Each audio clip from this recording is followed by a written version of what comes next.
Hello and welcome everyone. This is Anissa Avon with Turnkey Coaching and Development Solutions. And I am super excited today to talk about something that I know is on many of our attendees' minds, which is how do we get our employees really engaged and passionate about the work that they're doing for us. And so today we are going to have an expert that is very seasoned in the employee development space around employee engagement and employee alignment, Richard Seaman, and I'm going to introduce him in just a minute.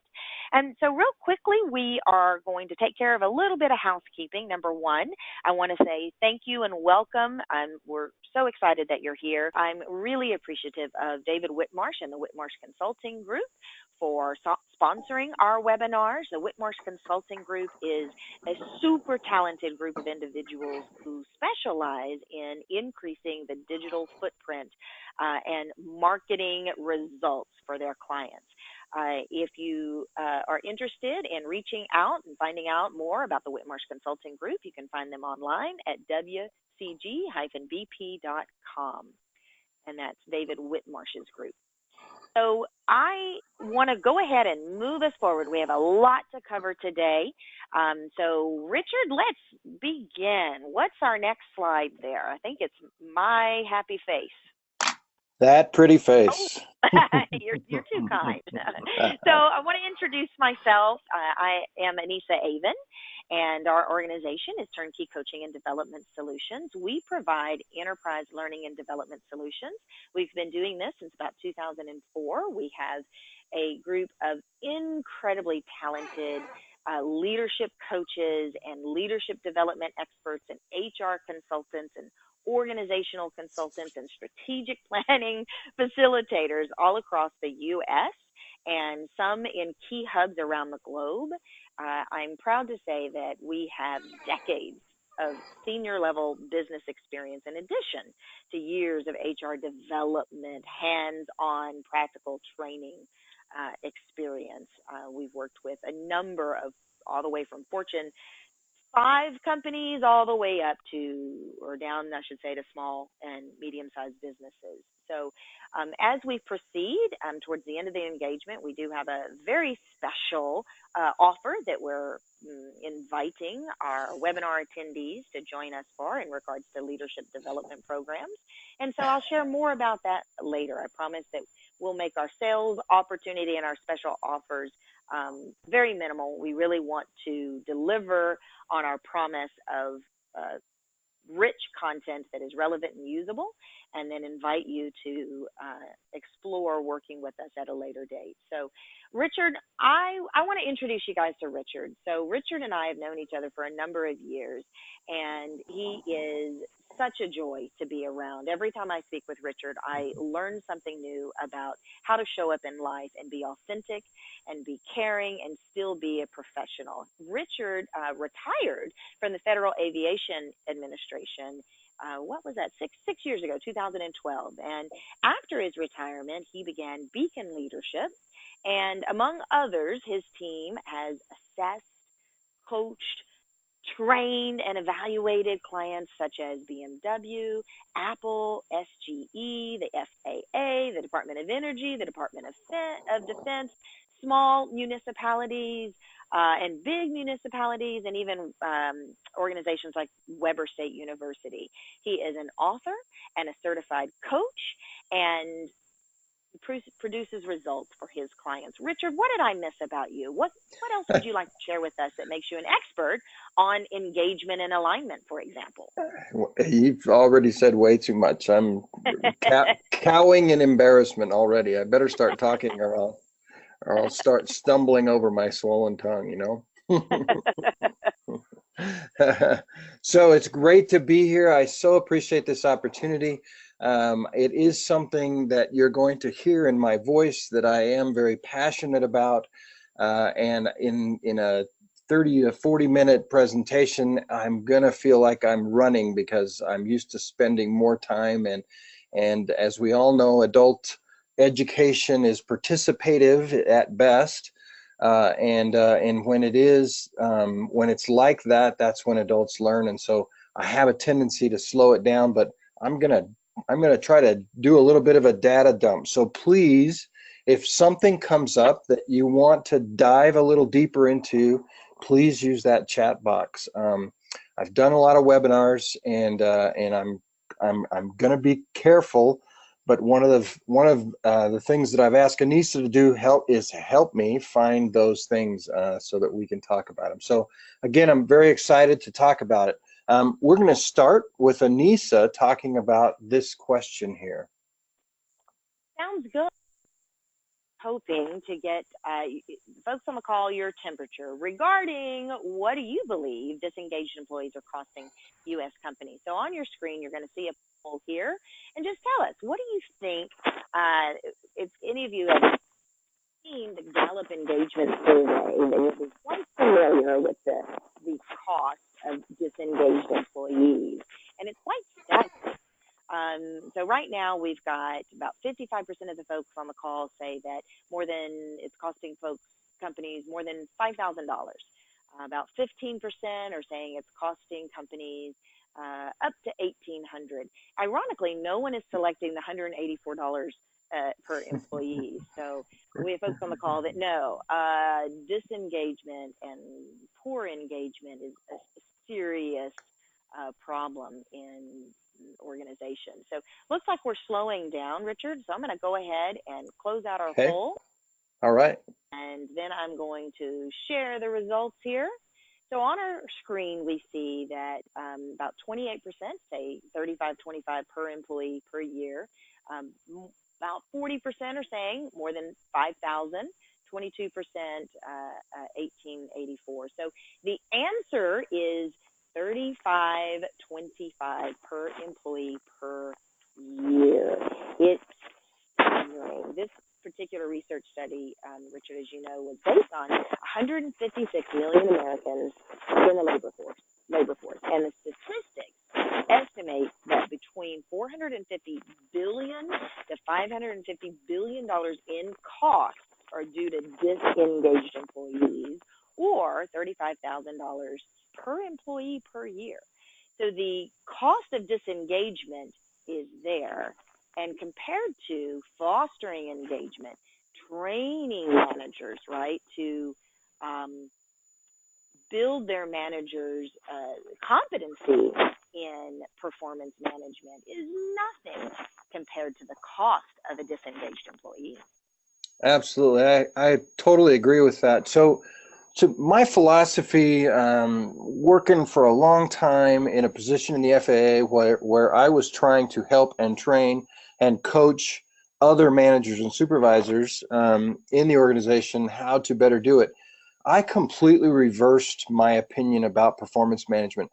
I think a lot of us have a negative connotation in our minds about that once a year HR type event where driven again by HR that is always about kind of negative, and we're comparing employees to each other, and that feels uncomfortable. And then the worst of all is we actually have to sit down with them and talk about it face to face, which is such a stressor for most of us. So I began to change the way that I felt about it, and that kind of drove a whole different meaning for me. So what I'm going to do is I'm starting out here with I'm borrowing from Mr. Covey, 7 Habits, and this graph with the axes of productivity and attitude. So that would be objective productivity, easy, right? Easy to see, give me a quota, give me an expectation, and then meet it or don't meet it. And then the attitude axis, that's a tougher one. So if I divide that up and I think about it, and then I add my color, blue, green, yellow, and red. So a blue employee to me is someone that is producing at my expected rate. Attitude-wise, they're great. They want to try hard. I have a good relationship with them. They get along with their peers. They listen to other supervisors when they get direction from them.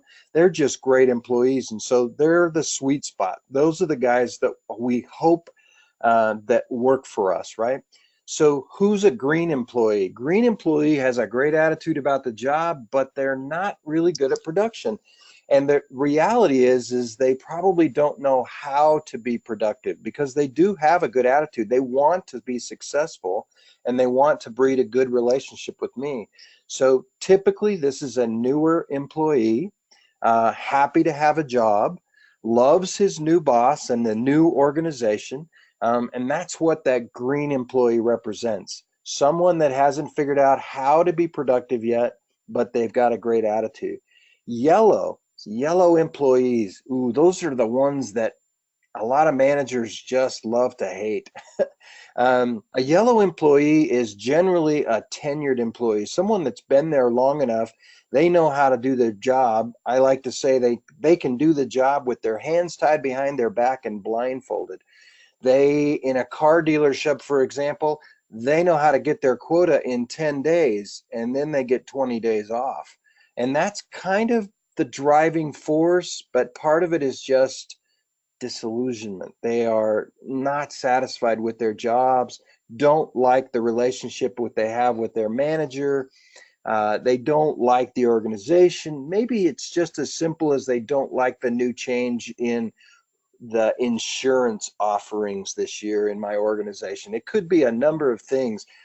Keeping in mind that this is a dynamic graph and your people are moving around in these squares all the time. But there's some cautions that come with being yellow. Number one, a yellow employee does not think of themselves as yellow.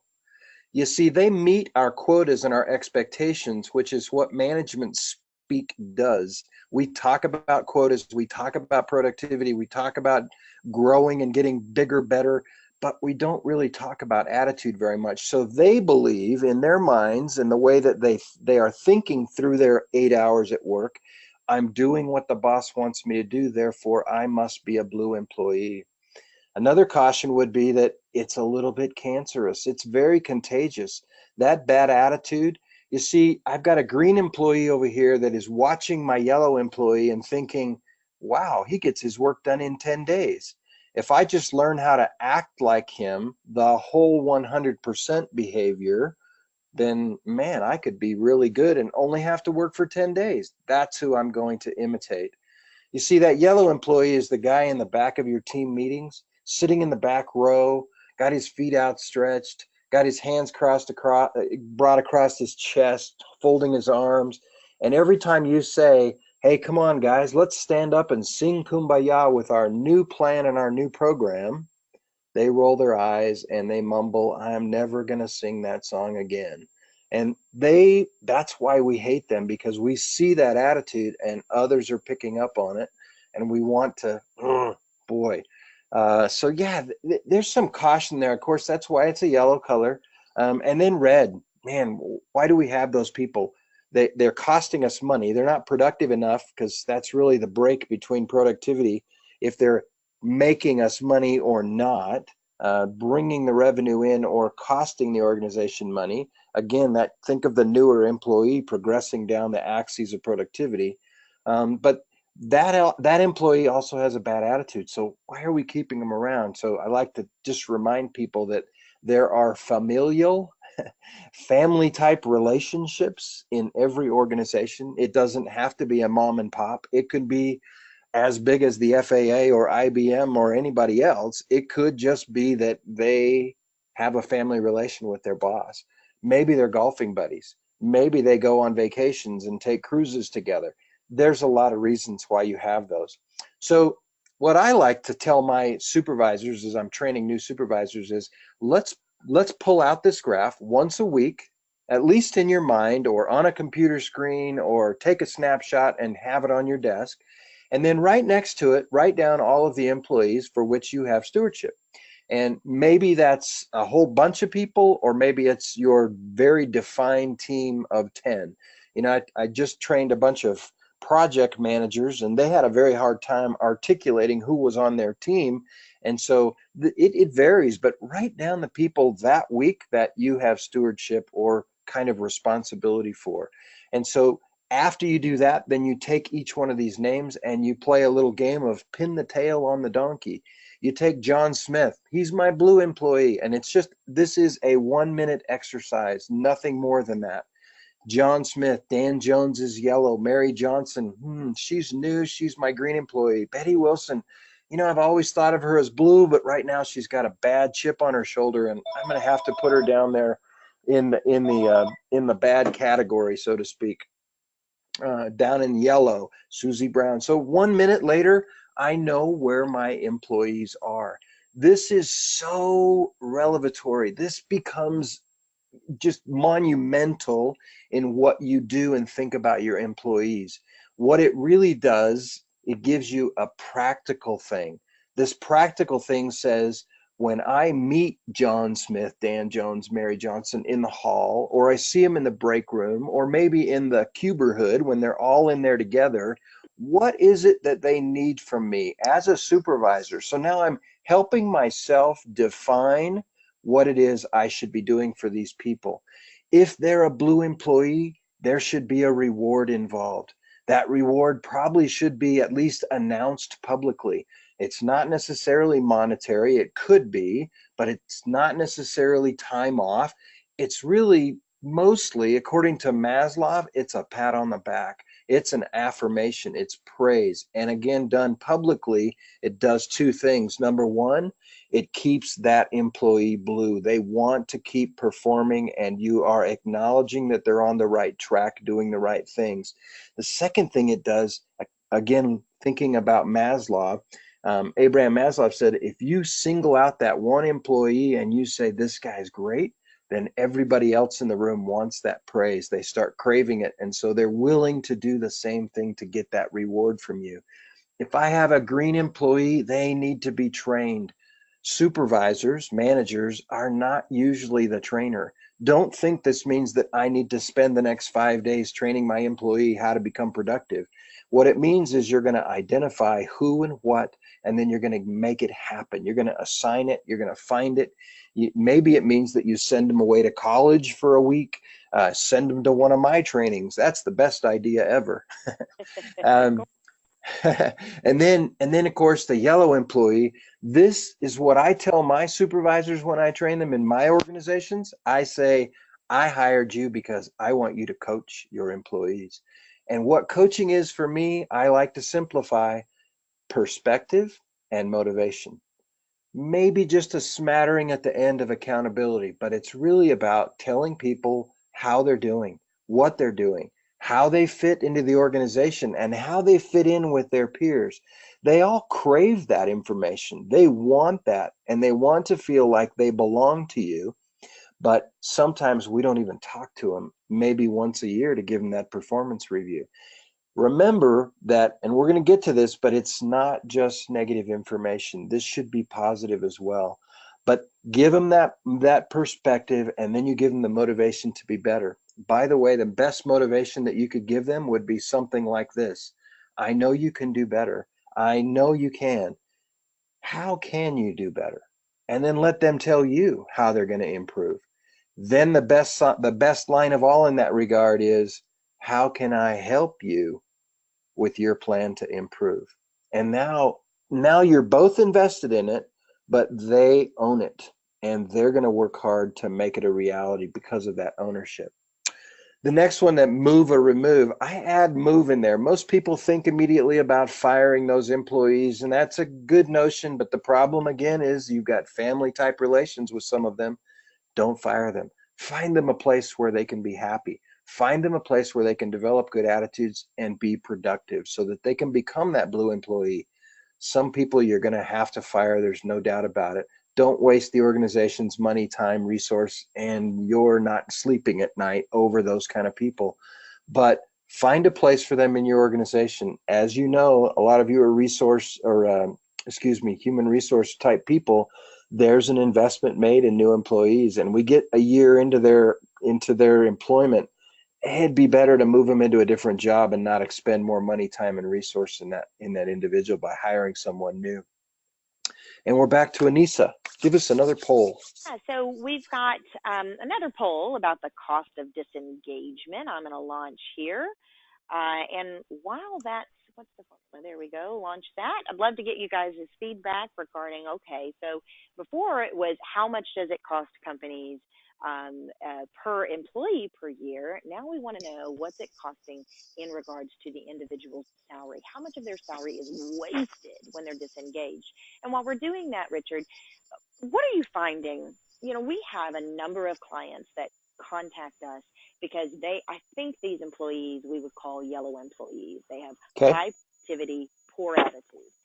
And a perfect example are any of the organizations that have really great business development salespeople that think they hung the moon, that are difficult to manage, don't follow process or procedure, leave a lot of collateral damage in their wake, and yet they produce results. They are, they oftentimes they're the ones that are out there turning and burning and bringing in new clients and new revenue. It's been very difficult for HR professionals who bring those clients to us to convince their leaders, the people they report to, there has to be a accountability process to help them improve their attitude because of the disengagement that it causes their coworkers. What are you finding, folks? How are they using this tool, for example? And you're probably going to get to this later, so you can press pause on my question if you like. But how does this relate to those employees? So I love the question because it is. I mean, yellow is where we focus. It really is. As managers, when we look at our team, we really do focus on the yellow employees because they're the ones that, like I mentioned, they keep us up at night. That they're very frustrating to us. So one of the cautions I didn't mention, again, yellow for caution. One of the cautions is that you don't want to get in the mode of moving them to red. Because what happens is we get more and more angry and frustrated with them. We have a tendency to push them red, which says, I'm going to fire him. And the old school mentality, so go back 20 years in management overall, it was management by threat. The threat was you're going to lose your job if you don't do what I tell you. It's the command and control kind of environment. So the reality is we didn't get very good. If I set a benchmark, that's where most people hang out, is right at that benchmark. I don't get any overachievers. It's rare to find overachievers unless I figure out a way, which is hopefully part of what we're going to do today. But so that yellow caution is don't do that. Here's the key. The key is it's coaching, and you gotta get your supervisors and managers to sit down with their people on a regular basis. It's not an annual ritual. It's got to be on a regular basis.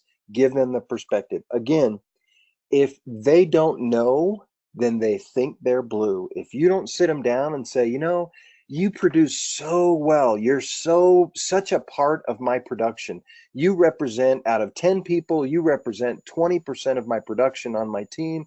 I love having you on my team, but there's a challenge. And I want you to see if you and I can solve this together. When you sit in my meetings and you roll your eyes and you shake your head and you don't stand up and hold hands and sing kumbaya with the team, everybody notices. And they may not even realize they're doing it. At least they think they're getting away with it. And so just to have that conversation will go leaps into their improving. I tell you what you just said. If they don't know, they think they're blue. If they haven't been told, they think they're blue. I think that's a nugget to take away for sure. Yeah. So, okay, so this is what's interesting is many of you, 64% of their salary, 19%, 54% of their salary, 43%, 34% of their salary, 33%. The answer is 34% of their salary according to the ballot study. If you think about that, I'm going to go ahead and hide this so we can move forward quickly. But if you think about that, that is $3,400 out of every $10,000 in salary, which means for a $60,000 employee, a company is looking at losing $20,000 a year on that employee. When the model that you're sharing with us really does provide a simple approach to employee analysis, a review of where do they fall, and B, how do I respond to where they fall on this? Coach, Yeah. train, reward, evaluate or move or let go of. So, Right. Good stuff. Please proceed. That's awesome. That's awesome. I love the 34%. man, don't share that with the CEOs of the organization, because it's going to really upset them to realize that. You know, it Or really make does. it, right? Gosh, that's scary.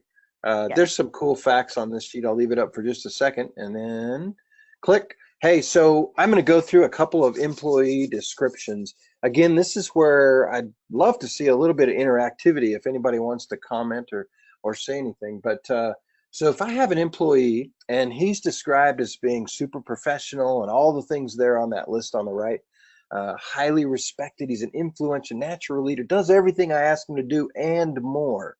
So if I think back to Covey's graph, where would that employee be? So obviously that employee is going to be a blue employee, and that should that should control my mind or make my mind think when I see that employee, I need to reward them. I need to praise them. It better if it's specific. Last week you did a great job on this project. Or it could just be, man, I love having you on the team. You're always such a dedicated, always make your quotas, always a great attitude. Thanks for being on our team. And so it could be any of those, but there needs to be a reward. And again, public is the best place to make that happen. So over the years of talking to hundreds of people that I've trained, I've created this list here, and again, I'm the simplify guy. So I make this very simple. Let me explain what it means. See, first off, I think there's three different views on what a manager's role is. There's the employee's view. In other words, what do I think my supervisor owes me? The manager themselves view, what do I think my job should be or could be? And then the boss's view. And I kind of focus in on the boss's view in my trainings because I like to talk about the fact that if you don't follow the boss's view, you might put your job in jeopardy. so hey, when I look at this, I think first and foremost, most people think about productivity as being their number one thing. It's not really that way, because you can't be productive if you don't have employees. And so safety has got to be the first thing. Depending on what your organization is and what kind of work your people are doing, safety takes on an entirely different meaning. But safety has to do with slipping and falling off ladders and all those kind of things. But it also has to do with welfare. Welfare has to do with relationship. So when I talk about welfare, what I'm really speaking about is, does my employee know about the insurance programs and life insurance programs and retirement, and what options are there for them? Do they know that if they actually call in sick every 2 weeks for 2 years, that they'll have a zero balance in case they do actually get sick? Do they know those kind of things? So safety and welfare. If I was to put this in the employee, it would be make pay me. So make sure that I get paid, and protect me. So that's really what you're doing, is you're protecting your employees. And as a boss, a CEO type, for me, that's what I want my managers to do. I want you to protect your employees so that your team is whole, so that your team is robust and productive, because again, that's the number two thing there. I want you to be productive. I'm tracking it. It's where we make our revenue. We base so much of it on productivity. We have to stay busy. We have to stay focused. And then the third one, enable employees. That sounds bad because psychology has grabbed that word enable, but my enabling has to do with making sure that they have the resources and what they need, training, materials, everything they need to, in a synergistic environment, borrowing from Covey again, that they can do their synergy part. They can do exactly what they're the best at. One of the examples is you have an assembly line, and the guy at the end of the assembly line is taking 10 pieces of paper, stacking them and stapling them. If he runs out of staples, your entire assembly line is going to stagnate and fail until he goes down to Home Depot, or Office Depot, Office Max, whatever it is, buys the staples and comes back. So it behooves the supervisor not to make that run necessarily, but to make sure that his box of staples is always full. then he can continue to do the thing that he's supposed to do. And then when I hire a manager, I want them to progress the organization. I want my bigger, better, faster, stronger mousetrap. I expect them to innovate. The very peak of Maslow's hierarchy of needs is, I want you to innovate. I want a better mousetrap. And that's what we get when we progress our organization. Those are the four things that I focus on the most when I'm talking to my supervisors and managers. That's what I want them to do. And so I train it the same way. Here's another employee description. I've got an employee. She comes to work very well. She does everything she's supposed to do. She meets all of my expectations and quotas that I lay on her. If I assign her training assign her to train another individual, she'll do that, but she's not the best. She doesn't have the same skills that she had once. She's a little slow with technology, and she's not the most dependable employee. So that employee would probably start falling from blue and into my yellow category. If I'm her manager, that's got to yell at me and say, she needs to be coached. Maybe there's some training involved because she needs to sharpen her skills. Maybe there's some training because she has new technology, but it's really about the coaching. She needs to hear from me, which, by the way, again, lending on Gallup that we're using a little bit here today.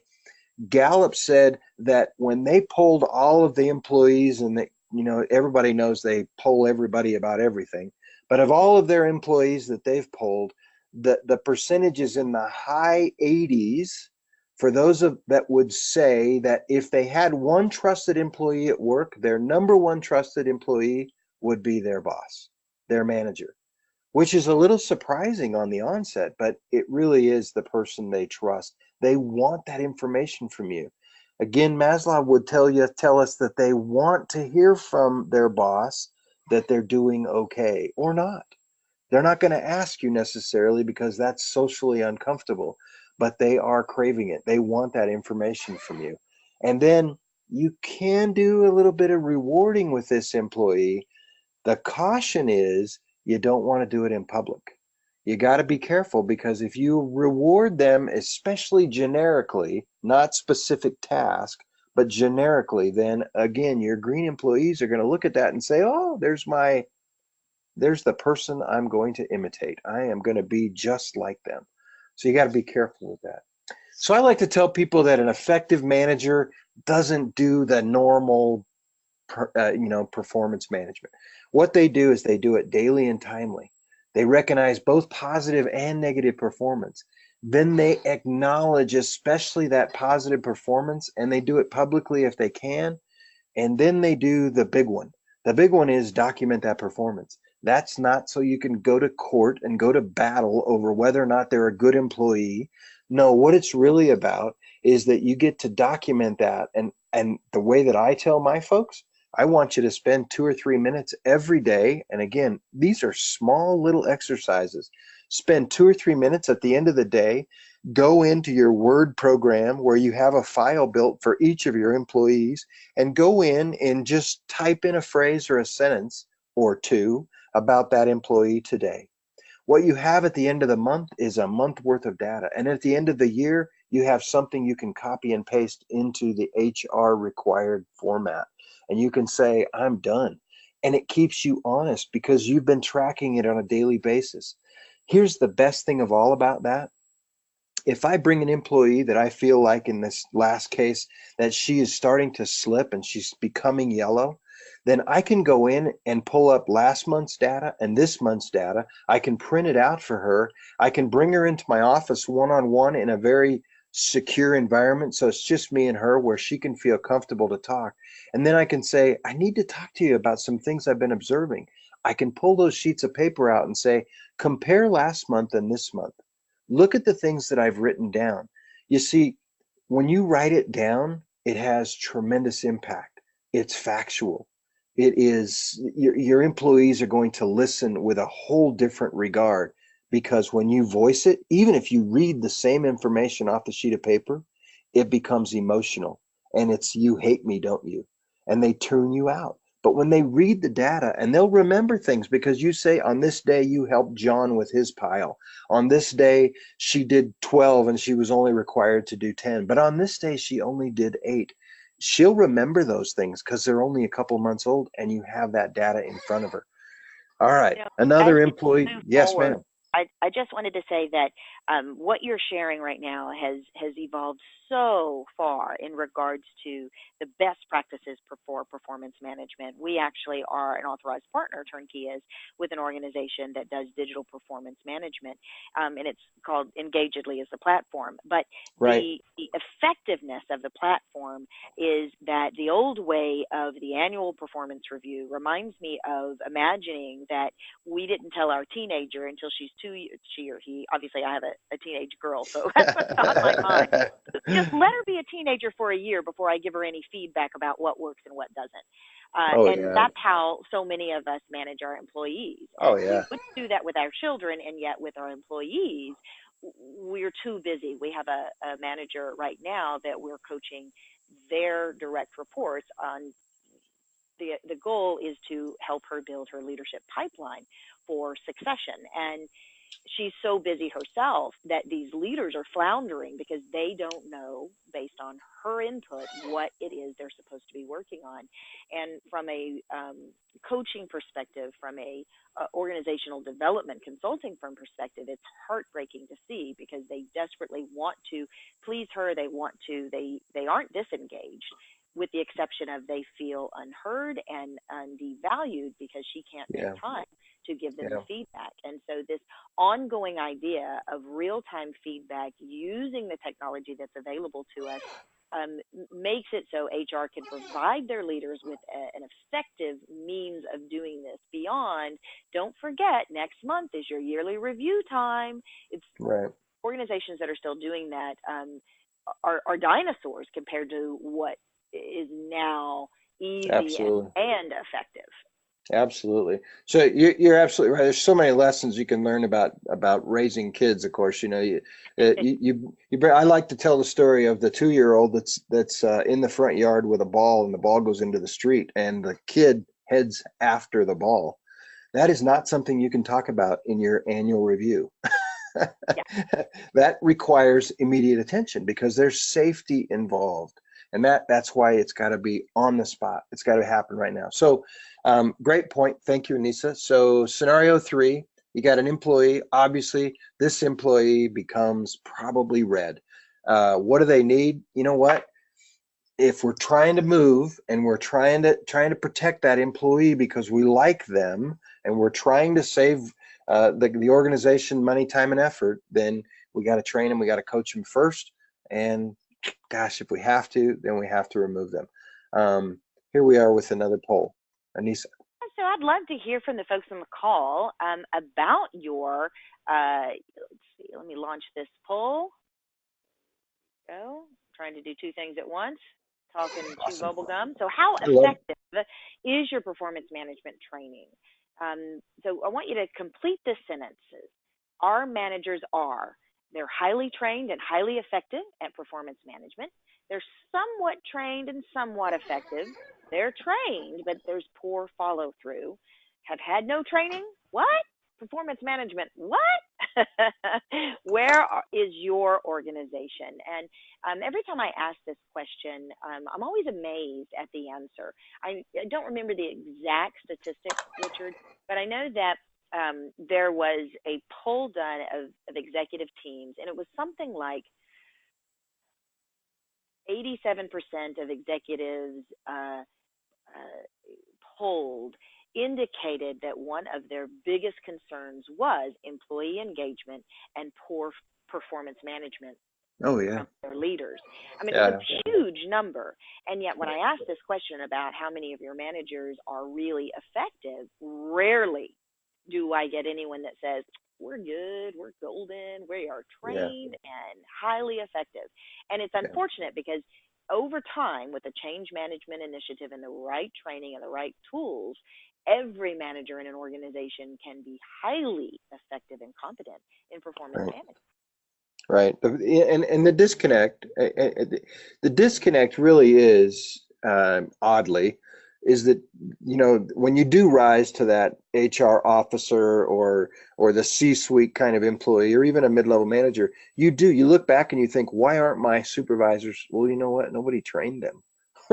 Nobody told them. And then I coined a phrase years ago called expectation declaration.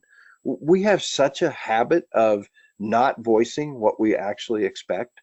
Sometimes as an organization, we declare, uh, quotas and stuff, but it's rare actually for a supervisor to, in front of something, say, this is how I want it to be in the end. And again, going back to the family thing, like Lisa brought up, gosh, it is, what do our kids are floundering sometimes because we haven't told them what our expectations are. We haven't actually voiced that, both on the productivity axes and on the attitude axes. We don't talk to them and tell them what we expect and hope for. They don't know. They're floundering just like we are. So anyway, sorry, Anissa. Yeah, no, that's absolutely right. So I think this poll for the folks on the call is very much aligned to what I've seen. About 16% here, no training, performance management. What? Trained, but poor follow through. That is oftentimes what we see. And actually, this somewhat trained, somewhat effective, hit or miss performance management, I would say that the organizations that have representatives on our call today fall very much in alignment with what I see throughout most organizations. I will say that organizations that are known for having learning and development cultures, they appear more often in that line of trained and effective. We're all going to fall short from time to time, but the organizations that are known for, we really do have a deep commitment to learning and development, focus on performance management, and it ends up producing results. Right. Awesome. All right. So true. So true. All right. I'm taking back over. That's a great poll. I think, yeah, the trained and follow through is an interesting one because, so think about training supervisors and then expecting them, kind of taking them through the hoops, but they're going to fall back into their comfort zone unless the second level manager on a weekly, whatever basis starts managing their performance and says, so how's it going? How are your sessions going with your people? When was the last time you rewarded one of your employees with some public praise? I mean, so it's anyway, obviously it builds on itself. So Anissa alluded to this, the annual, the as needed, the on the spot. As needed and on the spot sounds similar, but as needed is something maybe I can take care of in a meeting tomorrow with them. So I'm going to schedule 15 minutes and sit down with that employee. On the spot usually has to do with safety. And the second thing is it has to do with the help of the company. So for example, I'm in a call center and I overhear a young employee say to their customer on the phone, is there any way you could call back in a minute because I'm due to go on break? And this is going to take too long. So that's costing the company revenue, retention, customer service satisfaction, all those kind of things. And so a supervisor should step into the middle of that and on the spot correct it. Why do we manage performance? You know what? We manage performance because we're trying to stay organizationally aligned. And the only way you're going to do it is if you actually do manage performance. You have to have the conversation, lay out the expectation declarations, do the acknowledging and do the praising. It's got to happen. Guess what? If you'll do that with your employees, this goes straight to Abraham Maslow's theory. If you'll do that with them, they'll stick around. They will love you. They'll want to work for you. I just trained an organization just this week who has a 98% retention rate. And this is a manufacturing organization. They have a 98% retention rate. And they have, I'm going to say they are in the neighborhood of 1,500 employees. And you would think that they would be turning over their $10 to $15 an hour employees on an annual basis. 98%. I was blown away. But now that I know and I've been with them, I know exactly where it comes from. And it comes to the fact that everybody knows what they're working for. Everybody knows in this case that when that fighter jet flies overhead, they know that they've had a part of keeping that fighter flying. And they know that every one of them believe that. And so it's a cool thing. Organizational alignment gives us function, trust, and efficiency. It's such a big thing. What is the supervisor's role in organizational alignment? So number one, like we're talking about, it's that performance management thing. The first thing is it's an expectation declaration.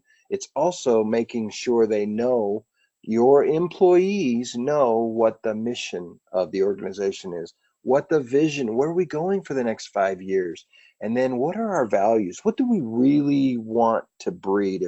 If this happens, how is the organization going to react? Which should make me have an easy decision on how I'm going to react when something happens in front of me. So I wanted to hurry because I want to make sure that I get these in. Here's 10 practical performance management tips. Love sharing these. I'm willing to share them. Please reach out to me through Anissa, and we'll make this happen. But here's the 10 tips. Don't ignore poor performance. Bad idea. It's going to diminish your morale. People see it and they will start performing at a lower level. Ask people to self-evaluate. Ask them about their performance. Ask them to sell. Don't ask them, or excuse me, do ask them. So how do you see your performance meeting the overall outcomes? Is your performance in line with the company's mission and vision? Those are super important. Focus on results. Engage motivation by linking it to how are they performing. Get it back to their performance, their results, excuse me, and not their performance. What that says is, I want to know, are you producing 10 a day? Not, you stink, you're not very good. So you got to stay away from that. Make sure that your communications are out there, that they know. Get the whole story. Keep probing. The best thing you can do as a manager is to sit on your hands for 7 seconds, because in 7 seconds of silence, they will break the silence and they'll start telling you things that perhaps never would have come out had you questioned and questioned and questioned them. Because people throw up defense mechanisms, but they hate silence. And so psychologists will tell us that after 7 seconds of silence, they'll start telling you what it is you want to know. Add personal value. If it's going to be motivating inside, it needs to be about me. Remember that if I give somebody too little to do and it's too repetitive, and I sit and watch over their shoulders because I used to be the very best at their job, that micromanaging thing, that's going to lead to even lower performance because they get accustomed to you telling them exactly what to do. Empowering your employees, man, it's so important to do that. Create a culture of performance management. It can't be an annual ritual. And then I love to add my bonus to that, and that is this saying: be more concerned about tomorrow's performance than you are about yesterday's performance. To me, this is the major shift in where performance management has gone in the last 15 to 20 years. It is not about the annual review looking backwards. It's about, how are you going to improve next year, next week? How about tomorrow? How are you going to do better? Is there anything I can do to help you to get better at your job, and making sure you have the right training, resources, materials, and everything you need to do your job better so that tomorrow you can be better. This last scenario, we're definitely out of time, but this last scenario says, you know what, I've got 2 employees. One's a younger generation employee, probably a blue employee, very good, knows how to do his job, is eager to perform, eager to please their boss. And then I've got a yellow employee. And what's really happening here is the blue employee, younger, is calling the yellow employee out. And it leads to this generational topic or discussion. I love talking about the generations, but when you've got a baby boomer and he's pitted with, maybe even against, a younger generation Y or Z employee, man, there's some fundamental differences that need to be addressed and talked about. But if you'll manage the performance of both of these people, they don't have to get into a ball pit and throw balls at each other and get angry and put on boxing gloves.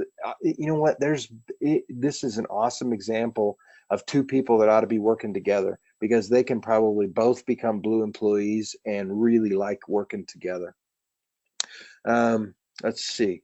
So my final thought is this. Coaching, again, is perspective, motivation with just a smattering of accountability on the end of it. That's what coaching is to me. I believe that the manager's role is at least 75% coaching. That really is why they do it.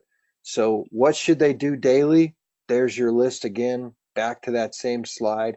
That's what they ought to be doing. Worrying about the safety and welfare, and then about the productivity, all of those kind of things. Remember that coaching really is leadership. You know, I poll every class that I teach. Every time I develop new supervisors, I say, if you had your choice today, would you be a widget maker, an assembly line worker? Would you be a manager, or would you be a leader? And every once in a while, a couple of hands will go up. They want to go back to that assembly line. They don't like their new job. They want to go back to their comfort zone. Nobody ever raises their hand in management, but they all raise their hand because they want to be leaders. And I believe that there's something deep down inside of us that always makes us want to help people. And leadership to me is just that, helping people to dream more, learn more, do more, and become more. Become bigger, better, faster, stronger. Sometimes they don't see themselves that way, and we have to project that onto them. But that's what leadership really is, and that's what coaching is. So again, I've really enjoyed this time together. Anissa, I'm going to turn the time over to you. Thank you again for this wonderful opportunity. Well, thank you, Richard. I really appreciate that. Those on the call, what I'd love to hear from you is, what are your key takeaways from today? I know for me, one of the most important takeaways is I love that. If they're in the red or yellow and they don't know, if they're not informed, they think they're blue.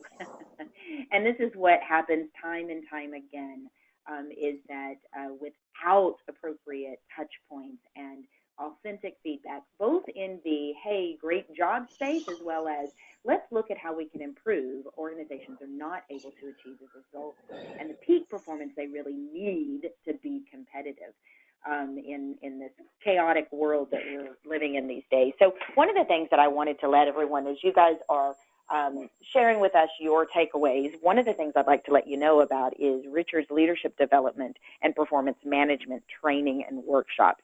Richard and I were talking the other day, and something that we feel really strong about is guaranteeing the satisfaction of our programs. If we invite a client to do business with us and we don't deliver on the results we promise, and the results we promise are, at the end of a workshop, participants will say, wow, that was great. We will give it a 4 or a 5 stars and thumbs up. Then we're not going to bill our client for the remainder of that. The only thing we ask is for feedback and our hard costs. So if we send Richard to Washington, D.C., he's in Utah, then we would like the travel expenses reimbursed. But I am so confident in Richard's training programs that we will put our money where our mouth is and guarantee satisfaction. So we want our HR comrades to know that we really do believe that it's important to produce satisfying results. So Richard's performance management training is level specific. It is customized for whatever level and of expertise that we'll be attending. So for executives or mid-level or frontline supervisors, or if you have a large organization with even other levels, or if we have to mix levels, what we'll end up doing is customizing it with key stakeholder input. And so when it comes to performance, it's really about what are the tools to help employees set and achieve their goals, and how do we activate their intrinsic motivation and help them engage through passionate connection with their work. Sometimes that means helping them improve their interpersonal effectiveness. Sometimes it means helping them with developing their strengths or closing the gaps on competencies. When it comes to the results, we're going to look at a 3-phase model to help prepare employees for peak performance when it comes to accountability. Accountability is so key when it comes to performance management, which is one of the reasons why the annual or even the quarterly performance review is insufficient. Accountability really is about learning and teaching your supervisors how to have productive conflict, how to be effective at accountability and fostering that commitment through real meaningful dialogue. So I would love to have an opportunity to learn more about your organization. And Richard, if you'll move to the next slide, one way to do that is we offer a fast path strategy session, complimentary, because we know what we do is not a good fit for every organization. While we can meet or beat almost any reasonable budget when it comes to a training budget, we also know that because we work with the best and the brightest and the most experienced and senior level trainers like Richard, that if we don't have the right solution, I'm often able to help the co-design or make a recommendation for someone who does have the right solution. So we offer a fast path strategy session just to get to know you and your organization. And at the end of that fast path strategy session, it's about 60 minutes with either Richard or myself. And our first goal is to identify what's the biggest performance gap. Richard, would you move the screen to the next slide for me? Yes. Whoops. Right. Easier said than done.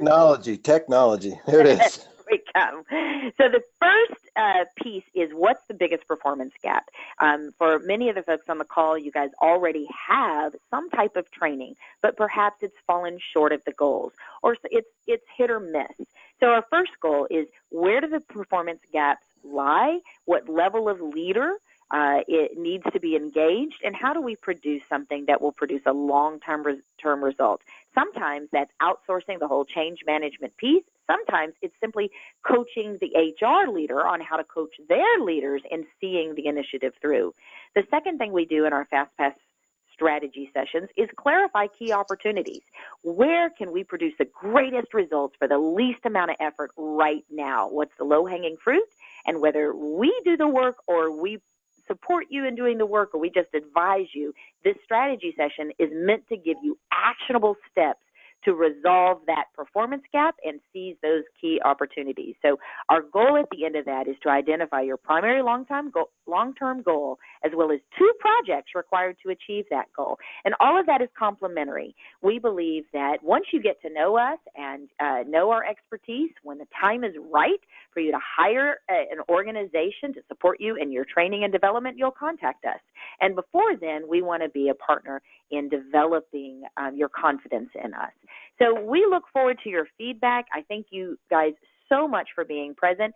If we may be of service, don't hesitate to reach out. Our number is 281-469-4244, or send us an email at webinars@turnkeycoachingsolutions.com. We look forward to your feedback.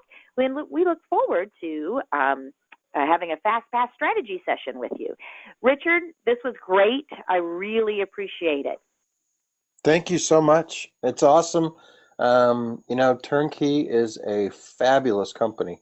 I'm sure all of these people on this are associated with you already, but dig in deeper because they have so much availability, resource, and knowledge. It's just, they're fascinating. I am very pleased to be a part. Now I'm blushing.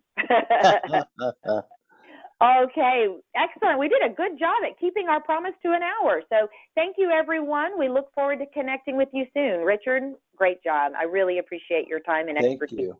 Thank you. Bye. Talk soon. Bye. Bye, everyone.